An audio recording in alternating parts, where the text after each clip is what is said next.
Good morning, everybody. How y'all doing? Pretty good here, and welcome to the channel.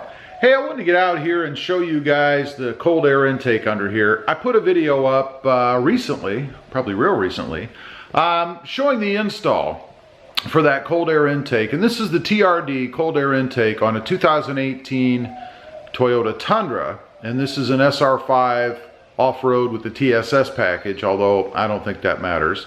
It is the 4.6 liter motor as opposed to the 5.7. I'm not sure if there's any kind of a different setup for this as compared to the other, but there is a little discrepancy on the unit. And so much so, I guess, that a lot of the sites out there, if you're looking for one of these, will tell you that it doesn't fit your 2019 Tundra. Well, I'm here to tell you that's somewhat true, but there is an easy workaround. I mean, very easy.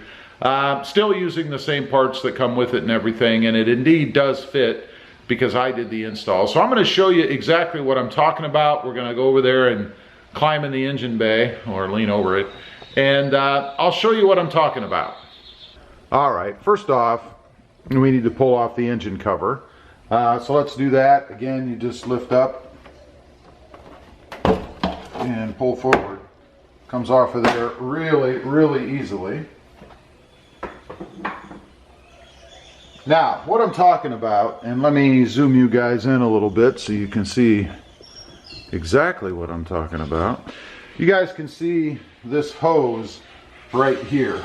This hose right here goes around, comes off of the engine, this little T connector right here, goes around and plugs into, and this is the PVC hose, but plugs into the piping on the cold air intake.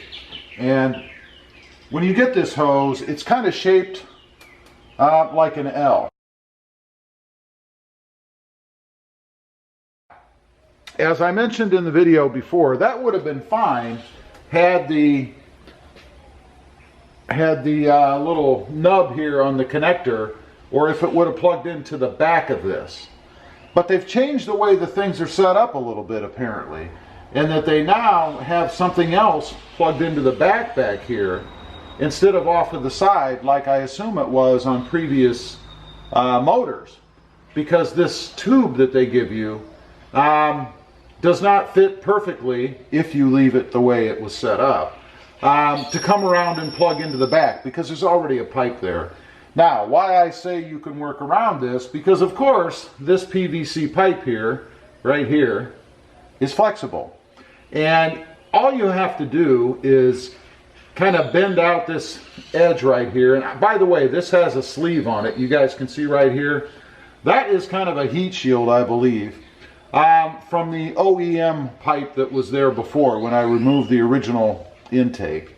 So I took that sleeve off of the pipe. This is my own doing. It's nothing in the directions or anything that you're told to do. But I thought, you know, if it was on the OEM, why not go ahead and put it on this pipe? So I took it off and I fed it over the L-shaped pipe, if you will, that they gave you, just to have that same heat protection. Don't know if it's really necessary, but I did it.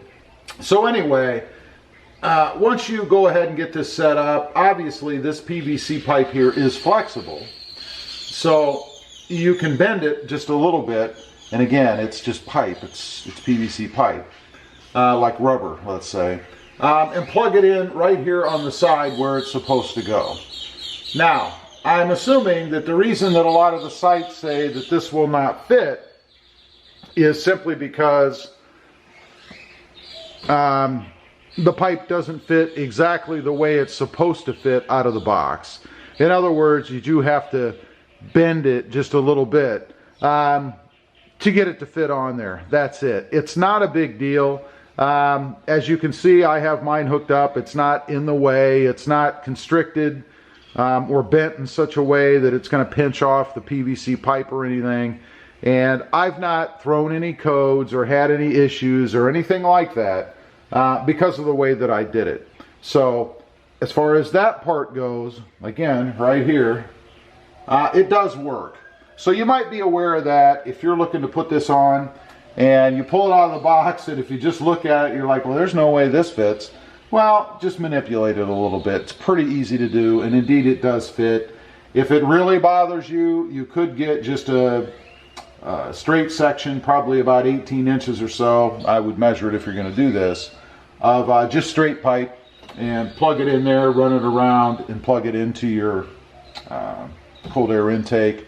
It's not necessary. I wouldn't do that. I wouldn't spend any more money or time to do that, because you just don't need to do it. So that's one thing. Now, there is something else I'll show you here in just a second.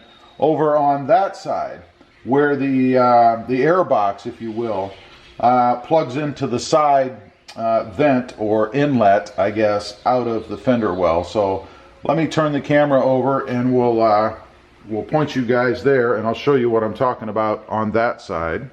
You can see the pipe right here, or the area where the air box connects, or the inlet, into the rubber bushing, or pipe, tubing, whatever you want to call it. The rubber piece here, the cowl, I'll call it. It actually, you squeeze it through, and this is where I injured my thumb when I did it before, but you squeeze it through, and then you have to pull it out a little bit. Now, you can see the gap right here. If you look right there, I think there's like a little lip where you can see that it looks like it should be pushed up against the edge of the fender right here. If you guys can see right there, there's that little ledge, if you will, where it looks like this should go that way. And I indeed believe that it should. I think that the cowling or inlet or little adapter that they give you that fits in the fender well right down here is actually not correct. I believe it's a little bit short. I think that should be pushed all the way up against the fender there, where you can see that line. That's the little lip. I think that should be pushed all the way up against the fender, so that you get a good air seal there.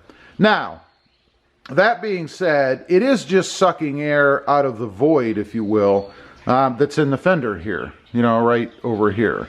So it's not like it has to be some sort of, you know, vacuum sealed tight connection in order for the system to function. Indeed, I don't believe it really makes any difference. It's just that if you're looking for an exact flush fit, then this pipe here, this inlet, this cowling, should fit up against the side of the fender well, right where that lip is. You can see it looks like it's kind of pulled out. Again, when you push it through, there are edges that fold up around that hole, that opening. So it is pretty much air sealed anyway. So it's not a big deal. I'm not throwing any codes. I haven't had any issues. I don't have any, you know, air hissing sounds or anything crazy like that. So just a little bit off. And I think it's because of that that a lot of the sites now, if you go to look up whether or not this unit will fit your truck, tell you that it won't. All right. So what does any of that mean? Again, if you go out on some of the sites that are out there, I believe they'll tell you that indeed the TRD Cold Air Intake will not fit if you've got a 2019 Tundra.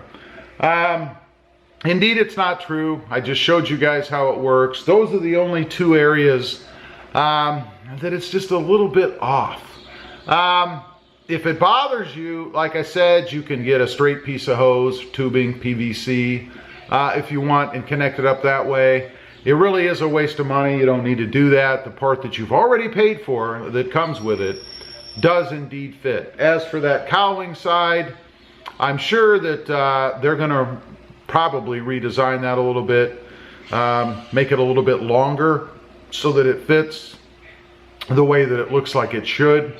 Again, not a big deal. As I mentioned, I'm not throwing any codes. I haven't had anything pop up on the screen. I'm not hearing any hissing sounds or, you know, air leakage sounds or anything like that out of the fender well. It works just fine. And I will say all the rest of it, where it screws in, the bottom part of the air box to the truck itself is fine. Where the The air intake itself connects to the throttle body, is fine. The tubing is all long enough. Everything fits ideally, perfectly besides that. So anyway, I just wanted to get on here and talk about that. I've had some people tell me recently that, again, some of the sites are telling them that it doesn't fit, it won't fit their truck. Well, if you're being specific to the nth degree, yeah, I would agree, but come on. I mean, all you have to do is manipulate the hose a little bit and it fits fine. Anyway, just wanted to get on here, talk about that for a minute since I just went through the install myself. You can check out that video. I'll post a link maybe here somewhere so you guys can see how that was done. As usual, appreciate you guys watching. Don't forget to like, share, and subscribe, and we'll see you next time on the web. Have a great day. Bye.